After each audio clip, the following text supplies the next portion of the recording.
हिंदूवादी सरकार क्या कर रही है? देखिए, सरकार जो कर रही है, हिंदू क्या कर रहा है मैं ये कह रहा हूँ, हिंदू खुद ही सो रहा है, हिंदू खुद ही नपुंसक है। गाजर मूली की तरह है, आज नहीं तो कल कटेगा। तो गुना में जो हिंदू समाज की धार्मिक यात्रा निकली थी हनुमान जन्मोत्सव के पर्व पर, उस पर कुछ समुदाय द्वारा पत्थरबाजी की गई और उससे पहले भी कई सारी देश में घटनाएं देखने को मिलती हैं। अभी फिलहाल का ये अपन देखें तो पश्चिम बंगाल में भी हिंदुओं के घरों को तोड़ा जा रहा है, उनके घरों में घुसकर हिंदुओं को मारा जा रहा है और काफ़ी हिंदुओं को अत्याचार सहना पड़ रहा है। तो मेरे साथ जुड़ रहे हैं प्रियंका रघुवंशी जी और जीतेश विश्वकर्मा जी। इनसे हम चर्चा करेंगे कि इसकी क्या वजह है। चाहेंगे आप इस ऐसी जो घटनाएं हो रही हैं हमारे देश में उसको लेकर? तो भाई पहले तो ये कहूँगा कि गुना में जो भी हुआ है वो आज नहीं हुआ है, आपको देखना पड़ेगा, ऐसा पहले भी हो चुका है। पर उससे हमको एक सीख लेनी चाहिए थी। जो आजकल आप देख रहे हो हिंदू यात्रा जो हो रही है उनमें हमने ये देखने को मिला है वो धार्मिक यात्रा है, लेकिन हमने देखा है कि वहाँ पर डीजे पे सिर्फ नाचा जाता है हिंदुओं द्वारा। जब अखाड़े चलते थे साथ में तब मैंने कभी भी ऐसी कोई चीज़ नहीं देखी। और आप बात कर रहे हो बंगाल की, तो इतना कह दूँ भाई वो तो गुना में भी रहा है।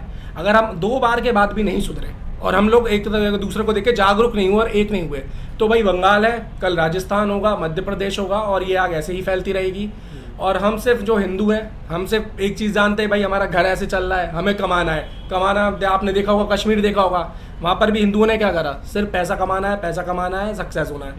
लेकिन जब आप देखते हो कि ये जो जिहादी हैं, इस प्रवृत्ति के जो लोग होते हैं ना, ये आपके घरों में घुसते हैं। और ये आज की बात नहीं है, ये मुगल काल से वो लोग आए थे, उनने बड़े बड़े साम्राज्य नष्ट कर लिए और उन पर कब्जा कर लिया। लेकिन ये छोटी छोटी बातों को लेकर धार्मिक यात्रा हुई। अभी अपन देखेंगे कि इंडिया जो मैच जीती थी तभी भी वो लोग अपना खुशी का माहौल था। उस समय वो लोग अपना रैली वगैरह निकाल रहे थे, उस समय भी उन पर पथराव हुआ। एक मस्जिद में कुछ लोग थे, उन द्वारा पथराव हुआ था। तो उसको लेकर आप क्या कहेंगे? देखो, इस बारे में बस इतना ही कहूँगा, ये मेरी फिर वही बात है, सामने वाला क्या करता है। देखो, आप देखोगे कि ना एक जो देश है, शहर है, वहाँ अच्छे लोग भी होते हैं, बुरे लोग भी होते हैं। तो अच्छे लोग जब तक शांत रहेंगे तब तक बुरे लोग अत्याचार करते रहेंगे। और बात यह है कि भाई आप देख रहे हो भाई मस्जिदों से अटैक हो रहा है, तो इतना कहूँगा कि भाई अगर वो लोग 5 बार मिलते हैं तो उनमें एक यूनिटी है, एक दूसरे का दर्द बांटते हैं। लेकिन हम लोग, मैं फिर वही कहूँगा, लेकिन ऐसी कैसी यूनिटी है उनकी जो कि गाड़ियों को जला दिया जा रहा है, लोगों को घर में घुसकर मार दिया जा रहा है? ये कैसी यूनिटी है? ये कहीं ना कहीं मतलब लोगों के ऊपर बहुत बड़ा अत्याचार हो रहा है। तो इस पर प्रशासन या फिर हमारी जो सरकार है वो भी ध्यान नहीं दे रही है। तो ये बहुत बड़ा मुद्दा है देश का। बिल्कुल सही बात है, ध्यान देना भी चाहिए और कई जगह ध्यान दिया भी गया है। लेकिन कहते हैं ना कि कई जगह ऐसा होता है कि भाई वोट बैंक देखे जाते हैं, सरकारें भी कहीं ना कहीं दब जाती हैं कि ये भी हमारा वोट बैंक है और सामने वाला भी हमारा वोट बैंक है। तो कई जगह रोकी नहीं जाती हैं चीज़ें और हर जगह रोक भी नहीं सकते। लेकिन मोदी सरकार को तो इसलिए लेकर आया है ना कि ऐसी जो घटनाएं होती हैं वो कहीं ना कहीं रुक जाएंगी। तो मोदी सरकार से आपकी क्या उम्मीदें हैं आगे ऐसी घटनाओं को लेकर? देखिए, इसके बारे में बिल्कुल आपसे बहुत अच्छा पॉइंट पे आपने बोला है।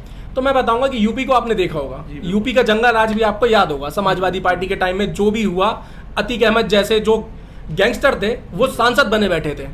लेकिन योगी जी आए, उसके बाद कितना परिवर्तन आया है। तो ये तो कहा जा सकता है कि ध्यान कहीं ना कहीं सरकार को देना चाहिए, स्ट्रिक्ट होना पड़ेगा। लेकिन कहीं ना कहीं हमें खुद भी जागरूक होना पड़ेगा, क्योंकि धर्म भी हमारा है, देश भी हमारा है। कोई एक व्यक्ति विशेष देश का ठेका लेके नहीं बैठा। ये देश मेरा है, कल को इस देश पे आंच आती है तो मेरा भी उतना ही कर्तव्य बनता है जितना नरेंद्र मोदी का बनता है या फिर किसी भी अन्य व्यक्ति का बनता है। तो मेरे में भी इतनी ताकत होनी चाहिए कि मैं इस देश के लिए कल को खड़ा होकर खुद को बलिदान कर दूं। भगत सिंह भी थे, तब भी सरकारें थी, तो वो भी एक परिवार के बच्चे थे। लेकिन अगर वो भी ये सोचते कि नहीं कोई करेगा, कोई आएगा, तो शायद हम आजाद नहीं था।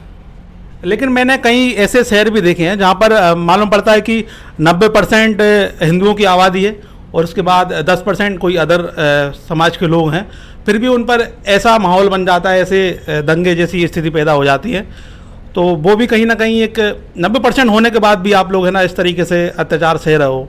मैं ये नहीं कहता कि कोई दंगे का माहौल बनो, लेकिन आपके ऊपर कोई अगर हमला आपके घरों में घुसकर आपको कहीं मारता, आपकी बहन बेटियों को छेड़ता है, जैसे बंगाल में जो स्थिति पैदा हो रही है, बलात्कार हो रहे हैं, तो कहीं ना कहीं ये बहुत ज़्यादा गलत है। कम से कम लोगों को, अपने परिवार के लोगों को बचाने के लिए तो कम से कम सामने आना चाहिए। बिल्कुल आपने सही कहा, ये बात मैं हमेशा कहता हूँ लोगों से कि आना चाहिए, एक होना पड़ेगा। अगर वो 5 बार मिल सकते हैं तो आप 1 बार मिलो। हमें एक दूसरे से भावना मत जो तौर है उस पर जुड़कर रहना पड़ेगा। भाई आप मंदिरों में आप मिल सकते हो ना, अगर वो मस्जिदों में मिलकर बात कर सकते हैं, मदरसे हैं, तो आप भी मंदिरों में मिल सकते हो, इस बात पे चर्चा कर सकते हो।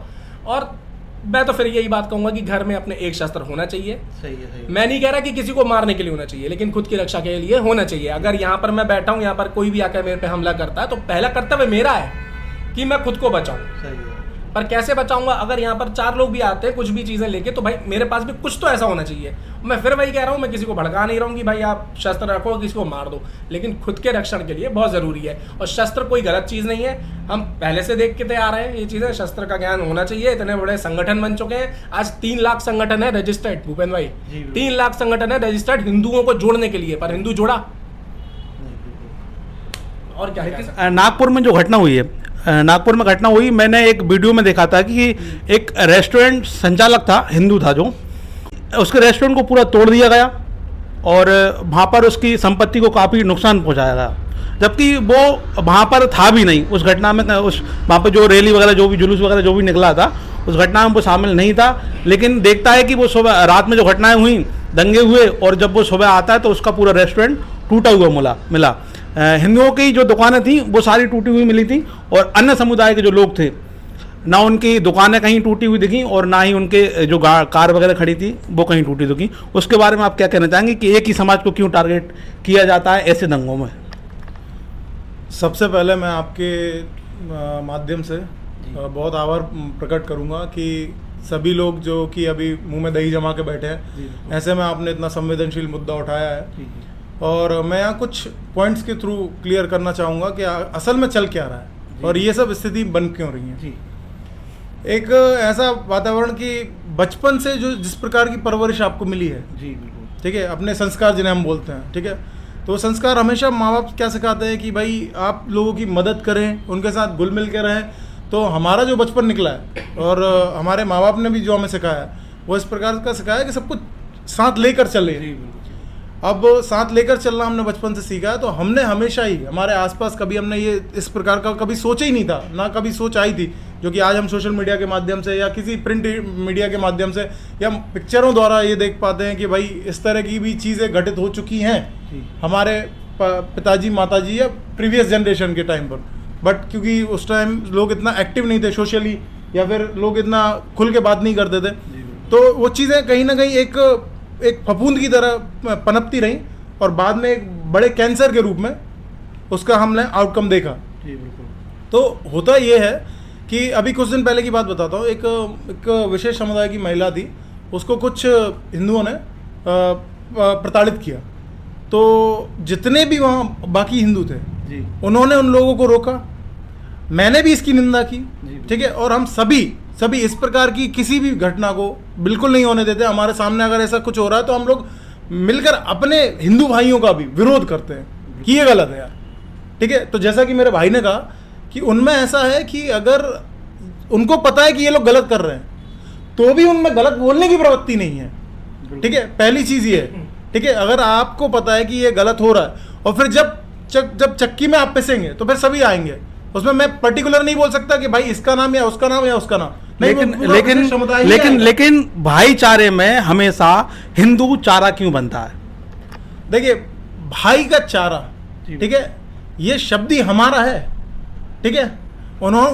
उनमें सिर्फ भाई जान मांगता, ठीक है, पर्टिकुलर है ये, ठीक है। उसमें बस यही है कि अगर आप हमारे हिसाब से चल रहे हैं या हमें मान रहे हैं तो आप ठीक है, अदरवाइज आप यहाँ पर सिवाय एक गाजर मूली की तरह है, आज नहीं तो कल कट जाएंगे। इस बात को एक मैं करेक्ट करूंगा, आपने बोला भाईचारा, तो सोचना ये बिल्कुल सही बोला कि भाईचारा हमारी तरफ से। भाईचारा, मैं उसको लेकर एक बहुत बड़ी बात बताना चाहूंगा, जो मैंने वहाँ पर नागपुर की जो घटना थी उसमें बताना चाहूंगा कि जो हिंदू युवक था उसके रेस्टोरेंट को पूरा तोड़ा गया था। वो उन लोगों के साथ मिलकर धंधा करता था, बिजनेस करता था अपना, लेकिन उन्हीं लोगों ने, भाईचारा उनमें था, लेकिन उन लोगों ने ही अपने साथ रहने वाले हिंदू को टारगेट कर दिया, उसकी दुकान में तोड़फोड़ कर दी, उसके रेस्टोरेंट को नुकसान पहुंचाया। तो ये कहीं ना कहीं बहुत ज़्यादा गलत लगा।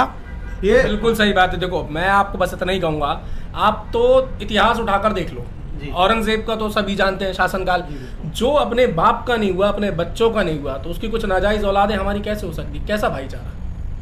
तो फिर आपकी हिंदूवादी सरकार क्या कर रही है? देखिए, सरकार जो कर रही है, हिंदू क्या कर रहा है? मैं ये कह रहा हूँ, हिंदू खुद ही सो रहा है, हिंदू खुद ही नपुंसक है। अरे भाई, हमारे घर में घुस के हमें मार रहे हैं, तो हम कहाँ से मोदी जी को आवाज लगाते रहेंगे? मैं किसी पार्टी को सपोर्ट नहीं कर रहा, हम खुद, कर्तव्य तो हमारा है ना। आज आपके घर में 4 लोग घुसते तो सबसे पहला कर्तव्य प्रथम आपका है। आप अपने मित्रगण जो उसको भी सूचना करना है बाद में करेंगे, पहला कर्तव्य आपका है कि आप लड़ेंगे, कदम उठाएंगे और आवाज उठाएंगे उसके खिलाफ। यही बात है, इसके अलावा और मैं कुछ नहीं कहूँगा। हिंदूवादी सरकारें जो शायद कर सकती हैं कर रही हैं।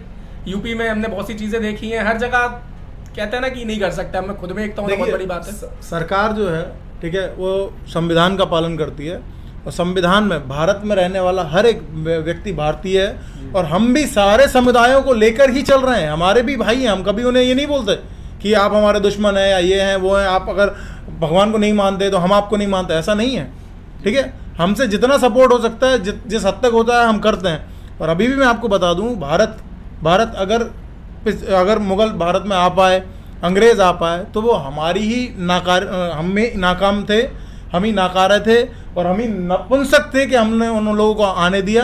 कभी कोई हिंदू राजा किसी भी अदर देश में जाकर कभी उसने अपने साम्राज्य का विस्तार नहीं किया।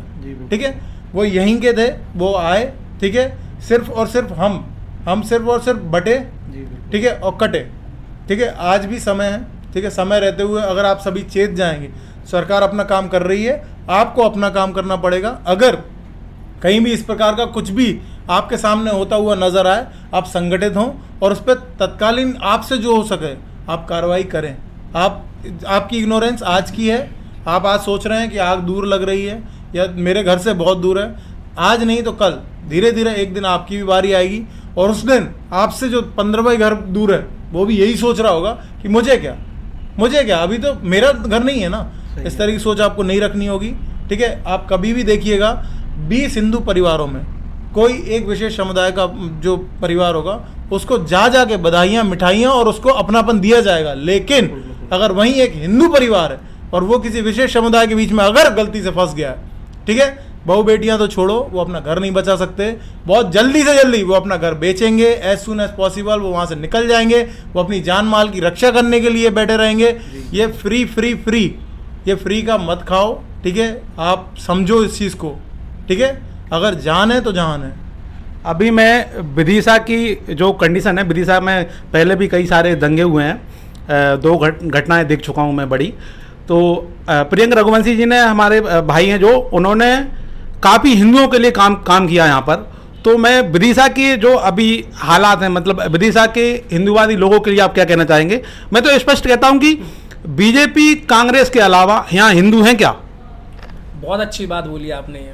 सबसे पहले तो मैं आपको बताऊं कि वाकई में ये बात हम देख रहे हैं कि जो आज का संगठन भी है ना, कहीं ना कहीं से उन्हें कंट्रोल करा जा रहा है। और मेन चीज़ पता है हमने क्या सोच लिया? हमने सोच लिया है हिंदुत्व का मतलब बीजेपी। बिल्कुल ऐसा नहीं है जी, क्योंकि पार्टियों द्वारा भी, आपने विदिशा का बोला तो मैं बता दूं, पार्टी द्वारा ही यहाँ के संगठनों को कंट्रोल कर लिया जाता है। कई ऐसे मेरे से जो युवा थे वो जुड़े हुए थे। 2018 का आप शायद मामला याद होगा आपको, सेंट मैरी जो केस था, उस समय भी भारतीय जनता पार्टी की सरकार थी। उस समय जेल में होकर आए आप? बिल्कुल, उस समय हम लोग जेल में भी थे और उस समय भाजपा की ही सरकार थी। मैं आपको बता दूं ये चीज़। लेकिन बात वही है ना कि उस समय जो भाजपा की सरकार थी उसके द्वारा ही प्रशासन को और कई अन्य संगठनों को कंट्रोल करा गया। तो ऐसा क्यों? बात फिर इतनी है, अगर हम संगठन है, संगठन से सरकार है, सरकार से कोई संगठन नहीं है। पहले संगठन को सोचना पड़ेगी ये बात। सारे संगठनों को बोल रहा हूं मैं, फिर वही बात कर रहा हूं कि 3 लाख रजिस्टर्ड संगठन है और जो आज तक हिंदुओं को संगठित नहीं कर पाए, और मुझे नहीं लगता आगे भी जाके कर पाएंगे। क्योंकि बात यही है, अगर आप संगठन बना रहे हैं समाज के सुधार के लिए और समाज के रक्षण के लिए, चाहे वो हिंदुत्व की रक्षा करो आप, चाहे किसी भी अन्य चीज़ की रक्षा करो, लेकिन बात यह है कि आपने एक संगठन बना लिया और आप एक किसी व्यक्ति विशेष नेता की गुलामी कर रहे हो, तो कैसे हिंदुत्व बचेगा? कैसे आप अपने कार्य करोगे? आप तो उसके कंट्रोल में ही रहोगे ना, उस चीज़ में कि भाई नेताजी ने ये कहा है तो हमें यही करना है। तो जब तक ये चीज़ें चलती रहेंगी हम लोग ऐसे ही पिटते रहेंगे, कटते रहेंगे, हर जगह यही चलेगा भाई। तो कहीं ना कहीं देखते हैं कि एक विशेष समुदाय के लिए ये कोई बातें नहीं है। हिंदू हो या मुसलमान, अगर वो देश विरोधी है तो कहीं ना कहीं वो गलत है, चाहे वो किसी भी समुदाय का हो। तो मैं सभी से यही कहना चाहूँगा कि कहीं भी गलत होता है तो आप खड़े होइए, उसके विरोध करिए, चाहे वो हिंदू हो चाहे मुसलमान हो। जो अत्याचार होते हैं, जो गलत